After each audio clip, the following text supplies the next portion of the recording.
नमस्कार श्रोते हो, रेडिओ जयंतच्या आनंदी कट्ट्यावर मी अनुराधा आपण सर्वांचं मनपूर्वक स्वागत करते. श्रोते हो, जेव्हा कोणीतरी आपल्याकडे मदत मागतं आणि आपण ती मदत त्याला देऊ करतो, त्याच्या उपयोगी पडतो, तेव्हा ती जी भावना असते ना मदत करण्याची किंवा उपयोगी पडण्याची, ती खूप आनंददायी आणि समाधान देणारी असते.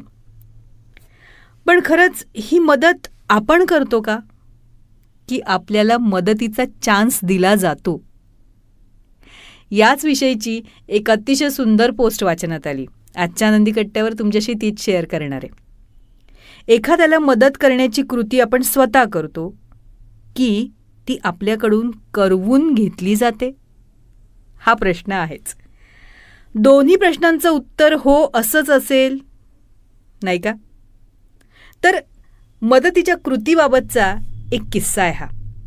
आर्ट ऑफ लिव्हिंगचा बेसिक कोर्स करत असताना एकदा सांगितलं गेलं की आता पुढचे 15 मिनिट या हॉलच्या बाहेर जा आणि कुणाला तरी मदत करून या. वेळ सुरू झाला आणि आम्ही बाहेर पडलो.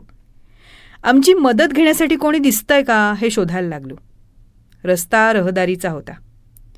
एक आजी हातात जड पिशवी घेऊन चालल्या होत्या. मग आमच्यापैकी एक जण धावतच तिथे गेला आणि अगदी विनयानं म्हणाला, आजी कुठं जायचं तुम्हाला? द्या थोडं अंतर, मी पिशवी घेतो. त्याच्या या बोलण्यावर आजी संशयानं बाजूला झाल्या आणि चढ्या आवाजात म्हणाल्या, बाजूला हो, आला मोठा मदत करणारा. मदतीचा तो एक प्रयत्न फसला. आता तर 10 मिनिटं वेळ उरला होता. पुन्हा शोधाशोध सुरू.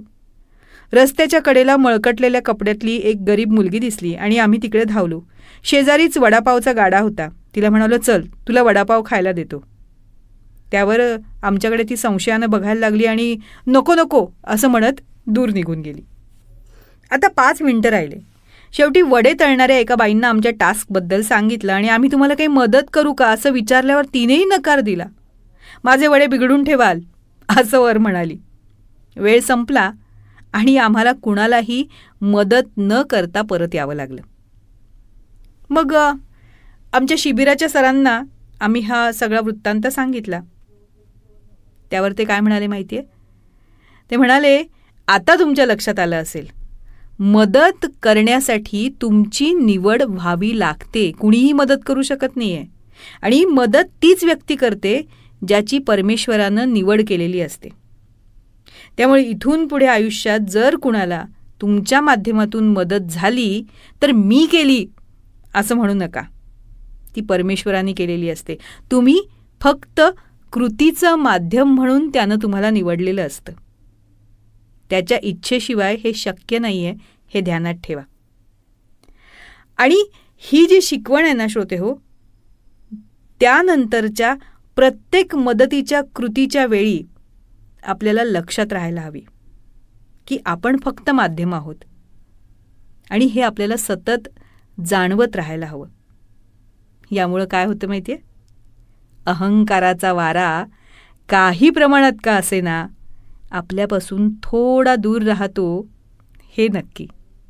काय पटतंय ना? तेव्हा श्रोते हो, हा होता आनंदी कट्ट्यावरचा आजचा सुंदर विचार. तुम्हाला तो कसा वाटला याविषयीची तुमची कमेंट बॉक्समध्ये नक्की लिहा.